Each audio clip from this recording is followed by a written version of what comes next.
Welcome to Spooky Stories and Creepy Tales, where I, Silas Darkwood, narrate stories of horror and dread.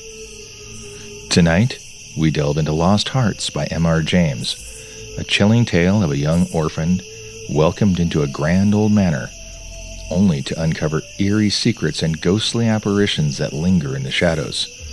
Will you uncover the truth behind the haunting visions before the story's end? Let's find out.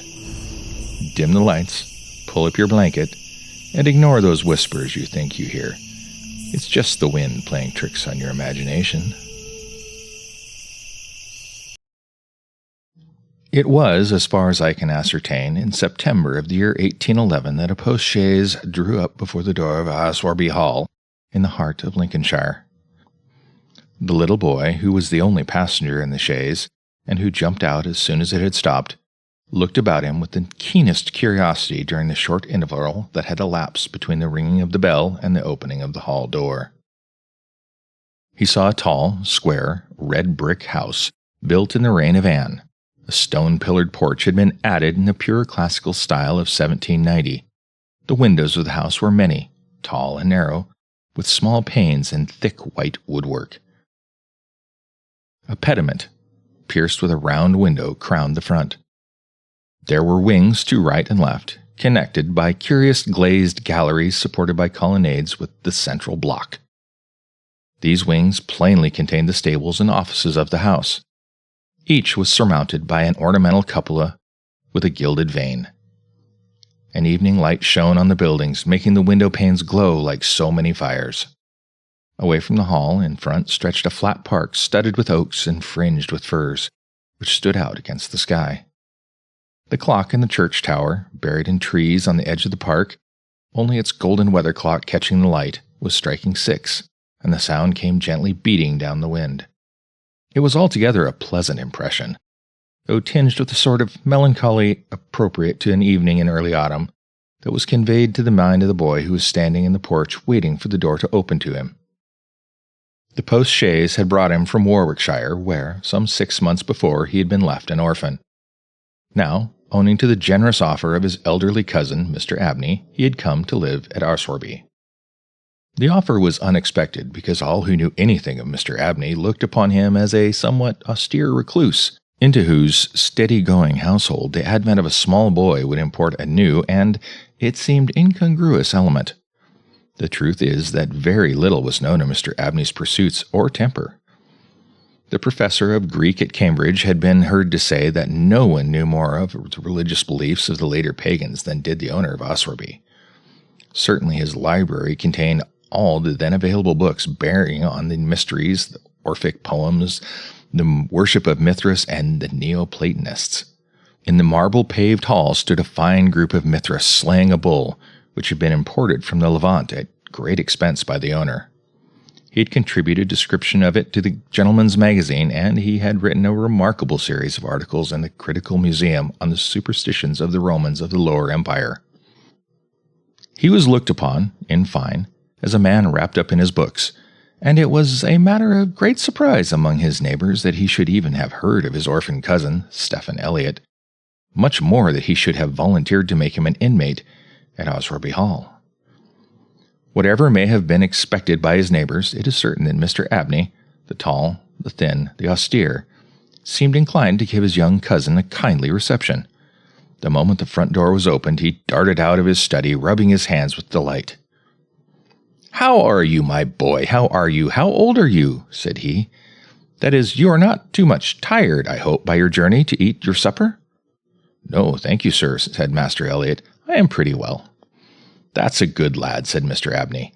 "And how old are you, my boy?" It seemed a little odd that he should have asked the question twice in the first 2 minutes of their acquaintance. "I'm 12 years old next birthday, sir," said Stephen. "And when is your birthday, my dear boy? 11th of September, eh? That's well. That's very well. Nearly a year hence, isn't it? I like to get these things down in my book. Sure it's 12? Certain?" "Yes, quite sure, sir." "Well, well, take him to Mrs. Brunch's room, Parks, and let him have his tea, supper, whatever it is." "Yes, sir," answered the staid Mr. Parks, and conducted Stephen to the lower regions. Mrs. Bunch was the most comfortable and human person whom Stefan had as yet met in Oswerby. She made him completely at home. They were great friends in a quarter of an hour, and great friends they remained. Mrs. Bunch had been born in the neighborhood some 55 years before the date of Stefan's arrival, and her residence at the Hall was 20 years standing. Consequently, if anyone knew the ins and outs of the house and the district, Mrs. Bunch knew them, and she was by no means disinclined to communicate her information.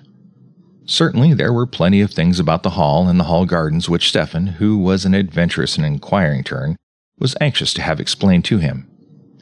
Who built the temple at the end of the Laurel Walk? Who was the old man whose picture hung on the staircase, sitting at a table, with a skull under his hand?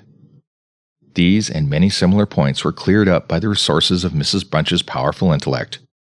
There were others, however, which explanations furnished were less satisfactory. One November evening, Stefan was sitting by the fire in the housekeeper's room reflecting on his surroundings.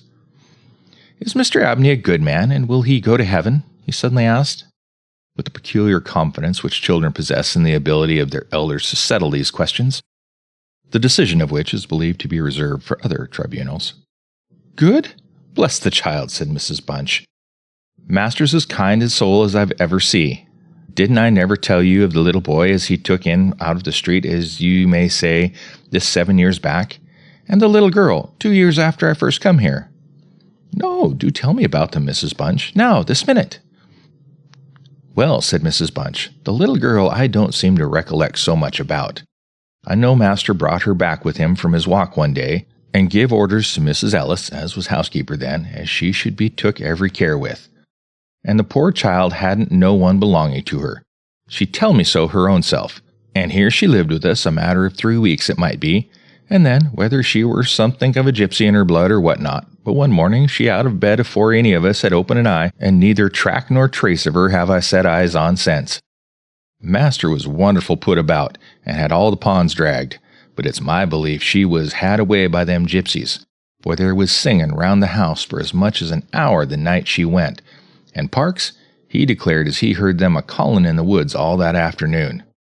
Dear, dear, a hod child she was, so silent in her ways and all, but I was wonderful taken up with her, so domesticated she was. Surprising." "And what about the little boy?" said Stefan. "Ah, that poor boy," sighed Mrs. Bunch. "He were a foreigner, Giovanni he called hisself, and he came a-tweaking his urdy-gurdy round and about the drive one winter day, and master 'ad him in that minute, and asked all about where he came from, and how old he was, and how he made his way, and where was his relatives, and all as kind as the heart could wish. But it went the same way with him. They're an unruly lot, them foreigner nations, I do suppose, and he was off one fine morning just the same as the girl. Why he went, and what he done was our question for as much as a year after, for he never took his urdy-gurdy, and there it lays on the shelf." The remainder of the evening was spent by Stefan in miscellaneous cross-examinations of Mrs. Bunch and in efforts to extract a tune from the urdy-gurdy. That night he had a curious dream. At the end of the passage at the top of the house, in which his bedroom was situated, there was an old, disused bathroom. It was kept locked, but the upper half of the door was glazed, and, since the muslin curtains which used to hang there had long been gone, you could look in and see the lead-lined bath affixed to the wall on the right hand, with its head toward the window. On the night of which I am speaking, Stephen Elliott found himself, as he thought, looking through the glazed door. The moon was shining through the window, and he was gazing at a fixture which lay in the bath. His description of what he saw reminds me of what I once beheld myself in the famous vaults of St. Michael's Church in Dublin, which possesses the horrid property of preserving corpses from decay for centuries. A figure, inexpressibly thin and pathetic, of a dusty leaden color, enveloped in a shroud-like garment, the thin lips crooked into a faint and dreadful smile, the hands pressed tightly over the region of the heart. As he looked upon it, a distant, almost inaudible moan seemed to issue from its lips, and the arms began to stir. The terror of the sight forced Stephen backwards, and he awoke to the fact that he was indeed standing on the cold boarded floor of the passage in the full light of the moon.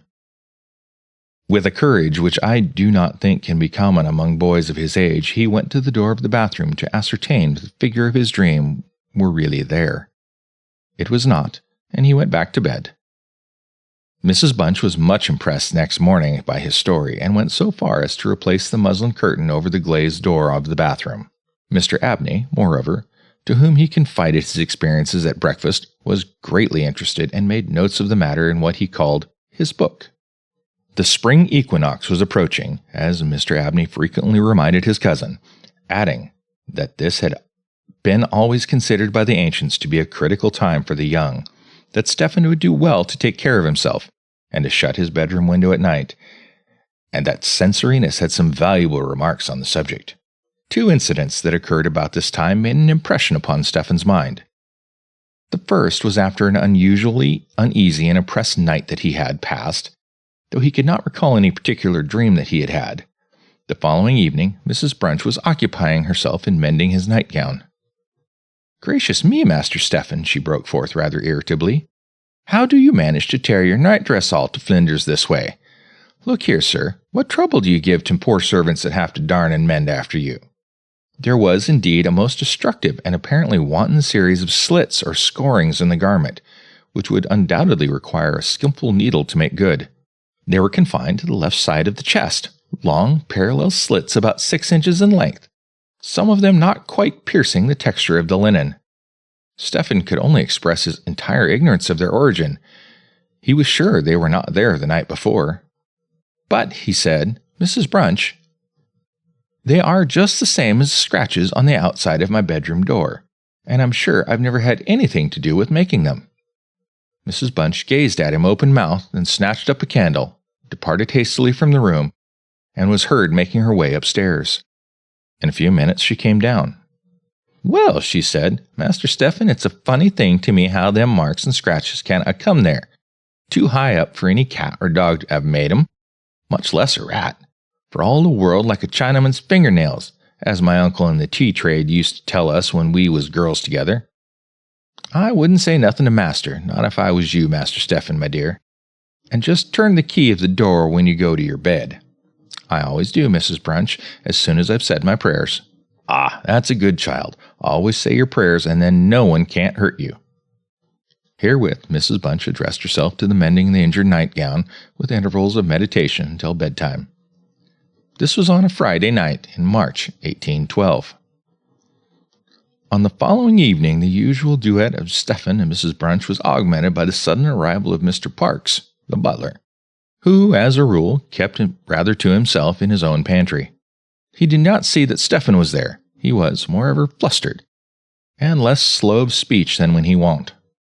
"Master may get up his own wine, if he likes, of an evening," was his first remark. "Either I do it in the daytime or not at all, Mrs. Bunch. I don't know what it may be. Very like it's the rats, or the wind got in the cellars, but I'm not as young as I was, and I can't go through with it as I have done." "Well, Mr. Parks, you know it's a surprising place for the rats, is the hall." "I'm not denying that, Mrs. Bunch, and, to be sure, many a time I've heard the tale from men in the shipyards about the rat that could speak. I never laid no confidence in that before, but tonight, if I'm demeaned myself to lay my ear to the door on that further bin, I could pretty much have heard what they was a-sayin'. Oh, there, Mr. Parks, I've no patience with your fancies. Rats talking in the wine cellar, indeed. Well, Mrs. Bunch, I've no wish to argue with you. All I say is, if you choose to go to the far bin and lay your ear to the door, you may prove my words this minute." "What nonsense you do talk, Mr. Parks, not fit for children to listen to. Why, you'll be frightening Master Stephen there out of his wits." "What, Master Stephen?" said Parks, awakening to the consciousness of the boy's presence. "Master Stephen knows well enough when I'm playing a joke with you, Mrs. Bunch." In fact, Master Stephen knew much too well to suppose that Mr. Parks had in the first instance intended a joke. He was interested, not altogether pleasantly, in the situation, but all his questions were unsuccessful in inducing the butler to give any more detailed account of his experiences in the wine cellar. We have now arrived to March 24th, 1812. It was a day of curious experiences for Stephen, a windy, noisy day which filled the house and the gardens with a restless impression. As Stephen stood by the fence of the grounds and looked out into the park, he felt as if an endless procession of unseen people were sweeping past him on the wind, borne on resistlessly and aimlessly, vainly striving to stop themselves, to catch at something that might arrest their flight and bring them once again into contact with the living world which they had formed apart. After luncheon that day, Mr. Abney said, "Stephen, my boy, do you think you could manage to come to me tonight as late as 11 o'clock in my study? I shall be busy until that time, and I wish to show you something connected with your future life, which it is most important that you should know. You are not to mention this matter to Mrs. Bunch, nor to anyone else in the house, and you had better go to your room at the usual time." Here was a new excitement added to life. Stephen eagerly grasped at the opportunity of sitting up until 11 o'clock. He looked in at the library door on his way upstairs that evening, and saw a brazier, which he had often noticed in the corner of the room, moved out before the fire. An old silver gilt cup stood on the table, filled with red wine, and some written sheets of paper lay near it. Mr. Abney was sprinkling some incense on the brazier from a round silver box as Stephen passed, but did not seem to notice his step. The wind had fallen, and there was a still night and a full moon. At about 10 o'clock, Stephen was standing at the open window of his bedroom looking out over the country. Still as the night was, the mysterious population of the distant moonlit woods was not yet lulled to rest. From time to time, strange cries as of lost and despairing wanderers sounded from across the mere. They might be the notes of owls or water birds, yet they did not quite resemble either sound. Were they not coming nearer?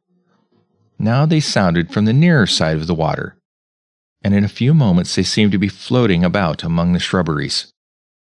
Then they ceased. But just as Stephen was thinking of shutting the window and resuming his reading of Robinson Crusoe, he caught sight of two figures standing on the gravelled terrace that ran along the garden side of the hall. The figures of a boy and a girl, as it seemed. They stood side by side, looking up at the windows. Something in the form of the girl recalled irresistibly his dream of the figure in the bath. The boy inspired him to more acute fear. Whilst the girl stood still, half smiling, with her hands clasped over her heart, the boy, a thin shape, with black hair and ragged clothing, raised his arms in the air with an appearance of menace and of unappeasable hunger and longing. The moon shone upon his almost transparent hands, and Stephen saw the nails were fearfully long, and that the light shone through them. As he stood with his arms thus raised, he disclosed a terrifying spectacle. On the left side of his chest there opened a black and gaping rent, and there fell upon Stephen's brain, rather than upon his ear, the impression of one of those hungry and desolate cries that he had heard resounding over the woods of Oswarby all that evening. In another moment this dreadful pair had moved swiftly and noiselessly over the dry gravel, and he saw them no more. Inexpressibly frightened as he was, he determined to take his candle and go down to Mr. Abney's study, for the hour appointed for the meeting was near at hand. The study, or library, opened out of the front hall on one side, and Stephen, urged on by his terrors, did not take long in getting there. To effect an entrance was not so easy. The door was not locked, he felt sure, for the key was on the outside of it as usual. His repeated knocks produced no answer. Mr. Abney was engaged. He was speaking. What? Why did he cry out? And why was the cry choked in his throat? Had he, too, seen the mysterious children? But now everything was quiet, and the door yielded to Stephen's terrified and frantic pushing. On the table in Mr. Abney's study, certain papers were found which explained the situation to Stephen Elliott when he was of an age to understand them. The most important sentences were as follows. It was a belief very strongly and generally held by the ancients, of whose wisdom in these matters I have had such experiences as to induce me to place confidence in their assertions, that by enacting certain processes, which to us moderns have something of a barbaric complexion, a very remarkable enlightenment of the spiritual faculties in man may be attained. That, for example, by absorbing the personalities of a certain number of his fellow creatures, an individual may gain a complete ascendancy over those orders of spiritual beings which control the elemental forces of our universe. It is recorded of Simon Magus that he was able to fly in the air, to become invisible, or to assume any form he pleased, by the agency of the soul of the boy whom, to use the libelous phrase employed by the author of the Clementine Recognitions, he had murdered. I find it set down, moreover, with considerable detail in the writings of Hermes Trismegistus, that similar happy results may be produced by the absorption of the hearts of not less than 3 human beings below the age of 21 years. To the testing of the truth of this receipt, I have devoted the greater part of the last 21 years, selecting as the corpora vilia of my experiments such persons as could be conveniently removed without occasioning a sensible gap in society. The first step I effected by the removal of one Phoebe Stanley, a girl of gypsy extraction, on March 24, 1792. The second, by the removal of a wandering Italian lad named Giovanni Paoli, on the night of March 23, 1805. The final victim, to employ a word repugnant in the highest degree to my feelings, must be my cousin Stephen Elliott. His day must be this March 24th, 1812. The best means of effecting the required absorption is to remove the heart from the living subject, to reduce it to ashes, and to mingle them with about a pint of some red wine, preferably port. The remains of the first 2 subjects, at least, it will be well to conceal. A disused bathroom or wine cellar will be found convenient for such a purpose. Some annoyance may be experienced from the psychic portion of the subjects which popular language dignifies with the name of ghosts. But the man of philosophic temperament, to whom alone this experiment is appropriate, will be prone to attach importance to the feeble efforts of these beings to wreak their vengeance on him. I contemplate with the liveliest satisfaction the enlarged and emancipated existence which the experiment, if successful, will confer on me, not only placing me beyond the reach of human justice, so-called, but eliminating to a great extent the prospect of death itself. Mr. Abney was found in his chair, his head thrown back, his face stamped with an expression of rage, fright, and mortal pain, and his left side was a terrible lacerated wound, exposing the heart. There was no blood on his hands, and a long knife that lay on the table was perfectly clean. A savage wildcat may have inflicted the injuries. The window of the study was open, and it was the opinion of the coroner that Mr. Abney had met his death by the agency of some wild creature. But Stephen Elliott's study of the papers I have quoted led him to a very different conclusion. Well, dear listener, Lost Hearts has left us with a haunting mystery and a shiver down the spine. What did you make of those ghostly children and the secrets hidden in that old manor? Drop your thoughts in the comments below and let me know what story you'd like me to read next. If you love creepy tales, be sure to subscribe and click the notification bell because I drop new videos for your enjoyment every Wednesday and Friday. Have you got a terrifying story of your own that you would like me to consider reading? Send them in to stories@silasdarkwood.com. If you enjoyed this and want to support more spine-tingling content, consider donating through my Ko-fi. This channel is primarily listener-funded, and I really do thank all of you who make this show possible. All the links are, of course, in the show notes. Until next time, dear listeners, stay spooky, and I'll be haunting your feed again soon.